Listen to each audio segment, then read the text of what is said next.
बिस्मिल्लाहिर्रहमानिर्रहीम। आज के इस वीडियो के अंदर हम मैकलॉड क्लिनिकल एग्जामिनेशन बुक से ईएनटी के वाट टेस्ट को कवर करने वाले हैं। तो हम पढ़ने वाले हैं ईएनटी, ईयर नोज थ्रोट। इसमें भी ईयर वाला पोर्शन स्टार्ट करते हैं। तो ईयर एक स्पेशलाइज सेंसरी ऑर्गन है जिसके दो फंक्शन है, हियरिंग और बैलेंस। एनाटमी के लिए इसको तीन पार्ट में डिवाइड करते हैं, एक्सटर्नल, मिडल और इनर ईयर। तो एक्सटर्नल ईयर है, इसके मजीद आगे तीन पार्ट होते हैं। पहला है पिना जो कि कार्टिलेजिनस होता है। Number 2 external auditory canal, okay. और तीसरा पार्ट आता है टिम्पैनिक मेम्ब्रेन, स्पेसिफिकली उसकी लैटरल सरफेस। जो एक्सटर्नल ऑडिटरी कैनाल या एक्सटर्नल ऑडिटरी मीएटस होता है वो लैटरल 1/3 के अंदर कार्टिलेजिनस जबकि मीडियल 2/3 के अंदर बोनी होता है। तो सबसे पहले साउंड कलेक्ट होती है पिना से और वो उसको ट्रांसफ़र करता है एक्सटर्नल ऑडिटरी कैनाल की तरफ, और external auditory canal tympanic membrane की तरफ चली जाती है। एक्सटर्नल ऑडिटरी कैनाल की एस शेप कर्व होती है। दैट इज़ वाई कि जब भी आपने टिम्पैनिक मेम्ब्रेन की एग्जामिनेशन करनी है तो आपने ऑडिटरी कैनाल को स्ट्रेट करना है, और स्ट्रेट करने के लिए आपने पिना को रिट्रैक्ट करना होता है, ओके। और जो आउटर पोर्शन है कैनाल का, उसके अंदर हेयर होती है, ग्लैंड्स होते हैं जो एयर वैक्स प्रोड्यूस करते हैं। वो एयर वैक्स प्रोटेक्टिव बैरियर बनाता है। मिडल ईयर एक एयर फील्ड स्पेस है जिसके अंदर तीन बोन्स होती है, ओके। बोनी ऑसिकल्स हैं, malleus, incus, stapes. Eustachian tube middle ear में इंफीरियरली ओपन होती है, ओके। और जो यूस्टेशियन ट्यूब है वेंटिलेशन और प्रेशर इसको इक्वलाइज करती है on the both surface of tympanic membrane, okay. Tympanic membrane की वाइब्रेशन ट्रांसमिट होती है ऑसिकल्स के ज़रिए और वो एम्पलीफाई भी हो जाती है, और फाइनली वो ओवल विंडो के ऊपर आके फोकस हो जाती है। ओवल विंडो के अंदर स्टेपीज की फुट प्लेट होती है। जो मिलियस है वो टिम्पैनिक मेम्ब्रेन से अटैच होती है, और ये हमें ऑटोस्कोपिक एग्जामिनेशन पे हमें नज़र आ जाती होती है। तो ये आपको स्ट्रक्चर नज़र आ रहे होंगे, structures seen on otoscopic examination, okay. तो एक है handle of malleus, light reflex, pars flaccida, pars tensa. उसका सुपीरियर मोस्ट पोर्शन को एटिक बोलते हैं, anterior fold, posterior fold, short process of malleus, handle of malleus, okay. तो otoscopic view के ऊपर मेलियस टिम्पैनिक मेम्ब्रेन पे जाके अटैच होती है। जो लॉन्ग प्रोसेस ऑफ इंकस है वो भी आपको नज़र आ जाता है, लेकिन कभी कभार जो टिम्पैनिक मेम्ब्रेन है उसका फ्लैसिड अपर पार्ट होता है। तो जो flaccid upper part of tympanic membrane is called pars flaccida. और हमने इस एरिया को देखना होता है, क्यों? ओके, क्योंकि यहाँ पर कोलिस्टीटोटोमा का मतलब है invasive collection of keratinising squamous epithelium. तो जो कोलिस्टीटोटोमा होता है, यानी जो केराटिनाइजिंग स्क्वेमस एपिथेलियम की इन्वेसिव कलेक्शन होती है वो इसी जगह पे जाके जमा हो जाती है। जो कॉर्डा टिम्पेनाई होती है, ओके। तो जो कॉर्डा टिम्पेनाई है वो मास्टॉइड बोन के से पास होती हुई आगे जाती है फेस के स्ट्रक्चर के पास। स्पेसिफिकली इसमें कॉर्डा टिम्पेनाई के अंदर टेस्ट फाइबर्स होते हैं from the anterior two third of the tongue, okay. तो ये भी मिडल ईयर के अंदर ट्रैवल करती है। उसके बाद लास्ट पार्ट है इनर ईयर। इनर ईयर के अंदर ऑर्गन्स ऑफ हियरिंग होती है, ओके, और ऑर्गन ऑफ बैलेंस भी है। ऑर्गन ऑफ हियरिंग को कोक्लिया और ऑर्गन ऑफ बैलेंस को वेस्टिबुलर सिस्टम कहते हैं। जब स्टेपीज की वाइब्रेशन होती है तो जो स्टेपीज का फुट प्लेट है वो ओवल विंडो के अंदर इंसर्ट होता है और वो कोक्लिया के फ्लूइड को स्टिमुलेट करता है। फाइनली इसकी वजह से कोक्लिया के अंदर हेयर सेल मूव करते हैं जो कि इस एनर्जी को, साउंड एनर्जी को इलेक्ट्रिकल इम्पल्स के अंदर, वैसे साउंड एनर्जी मैकेनिकल एनर्जी के अंदर कन्वर्ट हो गई थी और वो मैकेनिकल एनर्जी इलेक्ट्रिकल इम्पल्स के अंदर कन्वर्ट हो जाती है, जो वेस्टिबुलर कोक्लियर नर्व से ट्रैवल करती हुई जाती है। जो वेस्टिबुलर सिस्टम है उसका मेन फंक्शन है बैलेंस, ओके। तो जो वेस्टिबुलर पार्ट होता है इनर ईयर का, उसके अंदर lateral, superior, posterior, semi circular canal होती है। तीनों एक दूसरे से राइट एंगल पे पड़ी होती है ताकि रोटेशनल मोशन को डिटेक्ट कर सके। स्पेसिफिकली इनके अंदर एक लिम्फ होता है, एंडोलिम्फ। यूट्रिकल और सैक्यूल, ओके। तो यूट्रिकल और सैक्यूल है ये ऑटोलिथ के अंदर एम्बेडेड होते हैं जिनका मेन फंक्शन है ग्रेविटी को सेंस करना, हॉरिजॉन्टल या वर्टिकल मोशन को डिटेक्ट करना। तो जो लीनियर एक्सेलरेशन होती है वो यूट्रिकल और सैक्यूल, जबकि रोटेशनल एक्सेलरेशन होती है वो सेमी सर्कुलर कैनाल होती है। ठीक हो गया। अब आ जाते हैं हिस्ट्री की तरफ। ईएनटी के अंदर, ईयर वाले पोर्शन के अंदर, तो सबसे पहला है कॉमन प्रेजेंटिंग सिम्टम। तो जो कॉमन प्रेजेंटिंग सिम्टम है ईयर से रिलेटेड, तो पहला है पेन एंड इचिंग। तो आपने पूछना है पेशेंट से कि पेन की क्वालिटी क्या है, पेन का करेक्टर वगैरह क्या, नेचर क्या है, पेन की क्वालिटी क्या है। नंबर 2 हिस्ट्री में पूछना है कि प्रीसीडिंग ट्रॉमा, यानी पेन और इचिंग के बारे में, कि कोई ट्रॉमा, चोट तो नहीं लगी या कोई अपर रिस्पिरेटरी इन्फेक्शन तो नहीं था, और इसके अलावा कोई associated symptom like upper respiratory track के डिस्फेजिया, डिस्फोनिया, वॉइस चेंज हो गई है, ओके। क्योंकि जो थ्रोट की रीजन होती है वहाँ से पेन रेफर कर जाता है और ईयर पेन को ओटैल्जिया कहते हैं। जो ईयर का पेन है जो कि प्लूराइटिस के साथ एसोसिएटेड होता है, प्लूराइटिस मीन इचिंग, तो वो मोस्ट प्रोबेबली ओटाइटिस एक्सटर्ना की वजह से होता है। जो एक्यूट ओटाइटिस मीडिया होता है ये बच्चों के अंदर कॉमन होता है, ओके। और इस केस में जो ओटैल्जिया है यानी ईयर पेन है वो अपर रिस्पायरेटरी ट्रैक इन्फेक्शन की वजह से होता है, ओके। और दूसरे कॉजेज़ को देख लेते हैं ओटैल्जिया के यानी ईयर एक के। तो पहला है ऑटोलॉजिकल, ऑटोलॉजिकल और दूसरा नॉन ऑटोलॉजिकल यानी कान के अंदर। जो कान के अंदर है पहला है acute otitis externa, acute otitis media, perichondritis, trauma, herpes zoster जिसको रैमसी हंट सिंड्रोम कहते हैं, मैलिग्नेंसी। जबकि नॉन ऑटोलॉजिकल के अंदर tonsillitis, peritonsillar abscess, temporomandibular joint dysfunction, dental disease, cervical spine disease, cancer of larynx and pharynx. ठीक है, पहला है एक्यूट ओटाइटिस एक्सटर्ना।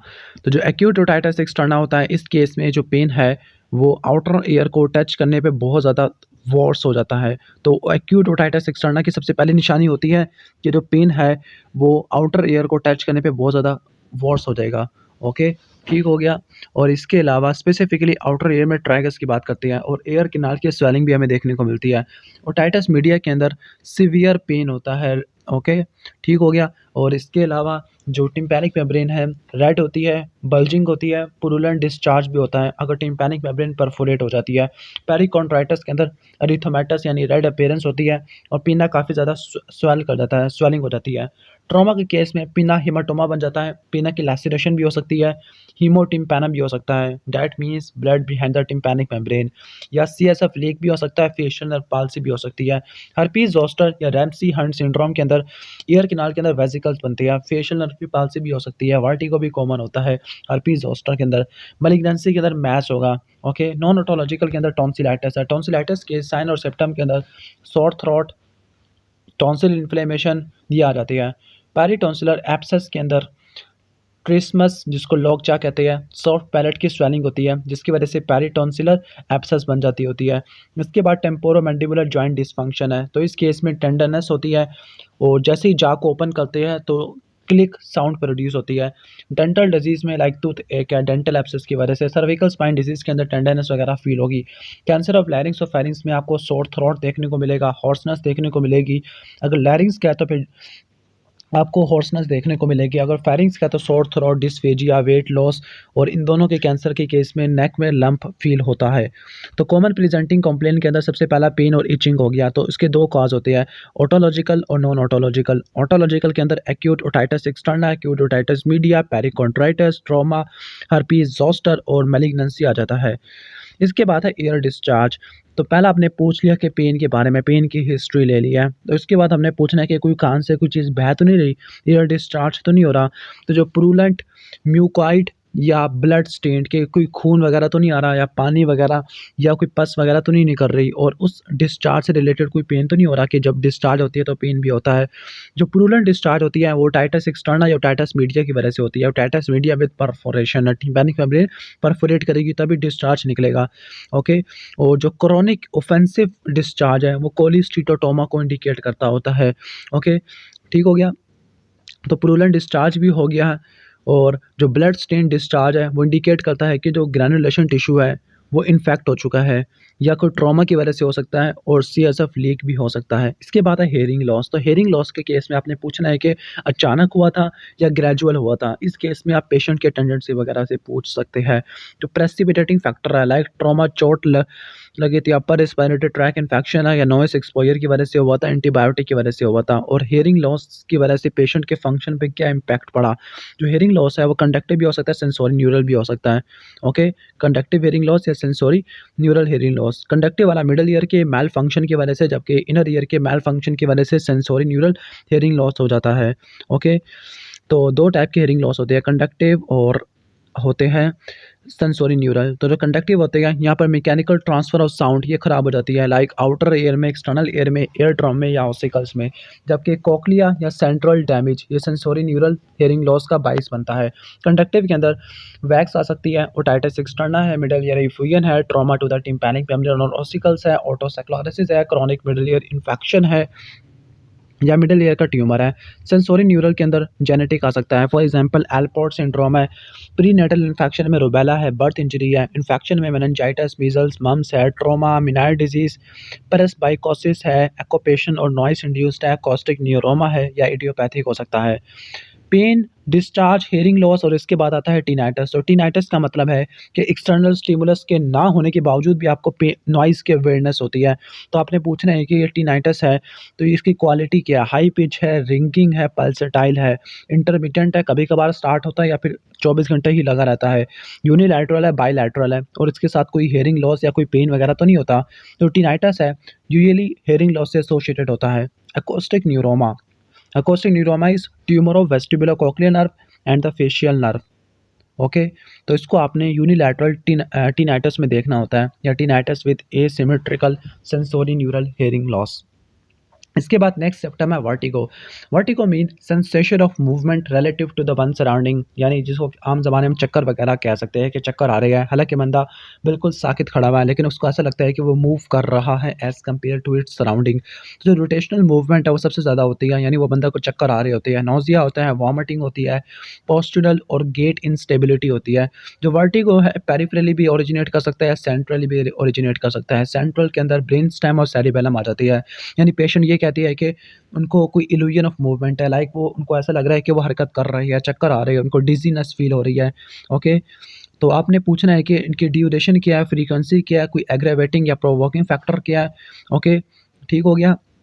और कोई आपको एयर में फुलनेस तो महसूस नहीं होती है, लाइक मिनायर डिजीज़ के अंदर ऐसा होता है, या कोई फोकल न्यूरोलॉजी तो नहीं है, सेरिब्रोवैस्कुलर इवेंट है या फ्लक्चुएटिंग हियरिंग लॉस तो नहीं है। ओके, तो यहाँ पर आपको डिफरेंट यहाँ पर लिखे हुए हैं डायग्नोसिंग वर्टिगो है। तो जो मोस्ट कॉमन कॉज है वर्टिगो का वो बिनाइन प्रोक्सिमल पोजिशनल वर्टिगो होता है। ओके, यानी पोस्टीरियर सेमी सर्कुलर कैनाल के अंदर डेब्रिस जमा हो जाता है।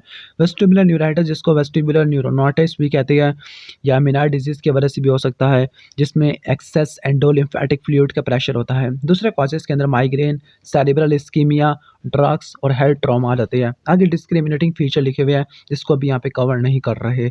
ओके, इसके बाद आ जाते हैं निस्टैग्मस की तरफ। तो जो निस्टैग्मस क्या होता है, involuntary to and fro rhythmic oscillatory movement होती है आइज़ की, हॉरिजॉन्टल, वर्टिकल, रोटेटरी या मल्टी डायरेक्शनल भी हो सकती है, कंटीन्यूअस भी हो सकती है, या ये प्रोक्सिमल भी हो सकती है जिसको इंटरमिटेंट कहते हैं।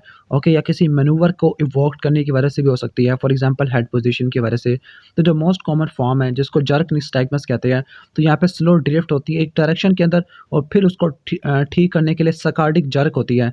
जो ड्यूरेशन होता है फास्ट जर्क का, वो आगे निस्टैग्मस के डायरेक्शन को डिफाइन करता होता है। इसके बाद है पेंडुलर निस्टैग्मस, जिसमें साइनोसॉइडल ऑसिलेशन होती है, कोई फास्ट फेज नहीं होता, स्लो फेज होता है। तो जो निस्टैग्मस है वेस्टिबुलर, विजुअल और सेरिबेलर पाथवे के डिसरप्शन की वजह से होता है। इसके बाद है कैरेक्टरिस्टिक्स ऑफ निस्टैग्मस। तो जो निस्टैग्मस के टाइप्स है, जर्क निस्टैग्मस और पेंडुलर। तो जर्क है पहला है पेरिफेरल, तो पेरिफेरल में सेमी सर्कुलर कैनाल या वेस्टिबुलर नर्व की क्लिनिकल पैथोलॉजी होगी। सेंट्रल में ब्रेन स्टेम, सेरिबेलम और डिस्क कॉन्जुगेट के अंदर 8 एक्सिस के अंदर 3, 6 और 4th नर्व के इंटरकनेक्शन खराब हो जाता है, जिसको मीडियल लॉन्गिट्यूडनल फेसिकुलस कहते होती है। ओके, आगे इनके करैक्टरिस्टिक्स लिखे हुए हैं, कोई फास्ट फेस है, लो फेस है, इसको भी हम नहीं कर रहे। इसके बाद है पास्ट मेडिकल हिस्ट्री है। तो जो पास्ट मेडिकल हिस्ट्री में पूछना है कि प्रीवियस ईयर सर्जरी या कोई ट्रॉमा वगैरह तो नहीं है, रिकरेंट ईयर इन्फेक्शन तो नहीं है, systemic condition associated with hearing loss है। ओके, ड्रग की हिस्ट्री है, फैमिली हिस्ट्री है। अब आ जाते हैं फिजिकल एग्जामिनेशन की तरफ। तो एग्जामिनेशन का सीक्वेंस आपने डायग्राम को ज़्यादा अच्छे से देखना है। ओके, तो पहला इंस्पेक्शन है। तो इंस्पेक्शन के अंदर ओके, फिजिकल एग्जामिनेशन में सबसे पहला इंस्पेक्शन है, फिर पाल्पेशन आ जाती है। इंस्पेक्शन में पिन्ना की स्किन को देखना है, शेप को, साइज को, पोजीशन को और कुछ scar mark from the previous surgery, trauma या डिफॉर्मिटी को। पाल्पेशन करनी है। पाल्पेशन के अंदर होगा क्या कि आपने जेंटली पुल करना है पिन्ना को। ओके, ठीक है। ओके, और पिन्ना को पुल करना है और ट्रैगस को चेक करना है फॉर द पेन। ओके, तो आपको पता है कि ट्रैगस वाला पार्ट कौन सा होता है, लाइक मैं आपको यहाँ से दिखा देता हूँ कि ट्रैगस वाला पार्ट, अगर आप इस डायग्राम में देखो तो इस डायग्राम में आपको नज़र आ जाएगा कि ट्रैगस वाला जो हार्ट शेप होता है, लिंगुला शेप होता है, इसको ट्रैगस कहते हैं। तो ट्रैगस को चेक करना है फॉर द पेन और पिन्ना को थोड़ा सा पुल करना है, ट्रैगस को पुश करना है। ओके, इसके बाद हम आगे की तरफ आ जाते हैं। ट्रैगस को पुश करना है और मास्टराइट बोन के ऊपर पाल्पेट करना है बिहाइंड द ईयर, के कोई पेन या स्वेलिंग वगैरह तो नहीं है। ओके, फिर इसके बाद ओटोस्कोप है कि जो लार्जेस्ट ओटोस्कोप स्पेकुलम है जो कि मीएटस को फिट कर लेता है, एक्सटर्नल अकोस्टिक मीएटस को, तो वो आपने यूज़ करना है। पेशेंट को एक्सप्लेन करना है कि आप क्या करने वाले हो। राइट हैंड में आपने ओटोस्कोप को रखना है, लाइक अगर आप इस डायग्राम में देखो, ओके, तो राइट हैंड में रखना है। अगर आपने राइट ईयर को एग्जामिन करना है, लेफ्ट हैंड तो फिर लेफ्ट ईयर, और फिर आपने करना क्या है, ओके, तो जो अपने हाथ की राइट हैंड है उसका जो अल्नर बॉर्डर है उसको रेस्ट करना है पेशेंट की चीक के ऊपर, ताकि बेटर कंट्रोल हो सके, पेशेंट को कोई ट्रॉमा ना हो सके अगर वो हिलता है पेशेंट। और फिर आपने क्या करना है कि जो पिन्ना है, ओके, पिन्ना को अपवर्ड, ओके, अपवर्ड और बैकवर्ड, ओके, यानी ऊपर की तरफ और थोड़ा पीछे की तरफ खींचने की कोशिश करनी है, ओके, ताकि जो एक्सटर्नल अकोस्टिक किनाल है वो बिल्कुल सीधी हो जाए, कार्टिलेजिनस पार्ट। लेफ्ट हैंड को यूज़ करना है राइट पिना को रिट्रैक्ट करने के लिए। तो एक्सटर्नल अकोस्टिक किनाल को स्पेकुलम से ऑब्जर्व करना है, ओके, ठीक हो गया। क्या ऑब्जर्व करना है कि कोई नॉटिंग वैक्स या फॉरेन बॉडी डिस्चार्ज वगैरह तो नहीं है। टिम्पैनिक मेम्ब्रेन को आपने आइडेंटिफाई करना है, जो लाइट रिफ्लेक्स होती है वो इंटीरो इन्फीरियर पार्ट में होती है। अब जो कॉन्जेनिटल डिफॉर्मिटीज़ है पिना के, लाइक माइक्रोशिया है, लव सेट ईयर है, तो वो किसी दूसरी कंडीशन के साथ एसोसिएटेड होती है, फॉर एग्जांपल हियरिंग लॉस के साथ या डाउन सिंड्रोम के साथ। जो बच्चों के अंदर ईयर प्रोट्रूड कर रहे होते हैं जिनको करेक्ट किया जाता है सर्जरी से। जो ट्रॉमा है, ट्रॉमा की वजह से पिना हिमाटोमा वगैरह बन सकता है और इसकी वजह से कॉलीफ्लावर ईयर हो जाएगा, क्योंकि कार्टिलेज की नेक्रोसिस हो जाती है। जो ट्रॉमा है वो मास्टॉइड ब्रूजिंग भी करा देता है, जिसको बैटल साइन कहते हैं, और ये सजेस्ट करता है पॉसिबल स्कल बेस फ्रैक्चर को। जो लीयंस होती है पिना पे वो रिलेटिवली कॉमन होती है, सन के एक्सपोजर की वजह से हो जाती है, फॉर एग्जांपल एक्टिनिक केराटोसिस या बेजल सेल या स्क्वेमस सेल कार्सिनोमा, ओके। अगर कोई डिस्चार्ज ओटोस्कोप पे हमें मिलने को देखने को मिल रही है तो, और टिम्पैनिक मेम्ब्रेन इंटैक्ट है, तो टिम्पैनिक मेम्ब्रेन इंटैक्ट है और डिस्चार्ज मिल रही है, तो डैट मीन्स कि जो कॉज है वो टाइटस एक्सटर्ना होगा। जो किनाल है, ओके, जो किनाल है, किनाल में आपको एक्सोस्टोसिस भी देखने को मिल सकता है। एक्सोस्टोसिस एब्नॉर्मल बोन ग्रोथ होती है, लाइक कोल्ड वाटर एक्सपोजर की वजह से सरफेस में देखने को मिलता है। टिम्पैनिक मेम्ब्रेन में स्कारिंग होती है जिसको टिम्पैनोस्क्लेरोसिस कहते हैं। जो टिम्पैनोस्क्लेरोसिस होती है ये प्रीवियस ग्रोमेट इंसर्शन या इन्फेक्शन की वजह से हो सकती है। टिम्पैनिक मेम्ब्रेन परफोरेशन सेंट्रल या मार्जिनल भी हो सकती है, ओके, ठीक हो गया। और कभी कभार ऐसा होता है कि जो पार्ट्स टेंसा है उसकी सीवियर रिट्रैक्शन पॉकेट होती है, वो भी मिमिक कर सकती है। जो पार्स फ्लैसिडा की जो होती है रिट्रैक्शन होती है, तो वो इसमें कोलिस्टीटोमा को इनक्लोज कर रही होती है। कोलिस्टीटोमा क्या होता है कि ऑफेंसिव डिस्चार्ज प्रोड्यूस कर देता है, बोनी ओसिकल्स को इरोड कर देता है, जिसकी वजह से कंडक्टिव हेयरिंग लॉस हो जाता है। जो फ्लूइड होता है बिहाइंड द टिम्पैनिक मेम्ब्रेन, तो उसको बोलते हैं ओटाइटिस मीडिया विद फ्यूजन, जिसको ओएमई या ग्लू ईयर कहते हैं। और फ्लूइड के लेवल हमें नजर आ सकता होता है, बच्चों को इन्वॉल्व करता है और उसको ठीक करने के लिए वेंटिलेशन ट्यूब या ग्रोमेट दे देते हैं, ओके। अगर आपने ग्रोमेट को देखना है तो 9.6 सी की तरफ आ जाते हैं, तो ये ग्रोमेट आपको नज़र आ रहा होगा, ओके। इसके अलावा एक्यूट ओटाइटिस मीडिया है वो पेन के साथ प्रेजेंट कर रहा होता है, टिम्पैनिक मेम्ब्रेन इन्फ्लेम हो जाएगी और वो बल्ज करेगी और फट भी सकती होती है, ओके। तो ये तो हो गया मिडल ईयर का थोड़ा सा चीज़ें। अब इसके बाद है विस्पर्ड वॉइस टेस्ट, यानी इससे पहले हमने फिजिकल एग्जामिनेशन वगैरह को देख लिया। फिजिकल एग्जामिनेशन में इंस्पेक्शन और पाल्पेशन वगैरह आ जाती है, ओके। अब इसके बाद है टेस्टिंग हेयरिंग है, ओके। तो हेयरिंग को टेस्ट करना, तो सबसे पहला है विस्पर्ड वॉइस टेस्ट है, यानी आपने क्या करना है कि पेशेंट के पीछे खड़े हो जाना है, ओके। तो आपने अपने माउथ को 15 सेंटीमीटर अवे रखना होता है, ओके, ठीक हो गया। और जो मास्क होता है यानी आपने करना क्या है कि पेशेंट के दूसरे कान को आपने मास्क कर देना, उसकी हीयरिंग को कम कर देना है बाय रबिंग द ट्राइगस, ओके, ठीक हो गया, ओके। तो आपने ट्राइगस को रब करने की वजह से उसकी हीयरिंग क्या हो जाएगी, मास्क हो जाएगी। और पेशेंट को कहना है कि आप रिपीट करो मल्टी सिलेबल नंबर्स और वर्ड्स, ठीक हो गया। ये तो हो गया विस्पर टेस्ट है। इसके बाद है tuning fork test. I think tuning fork test को हम नेक्स्ट पार्ट में कवर कर लेंगे।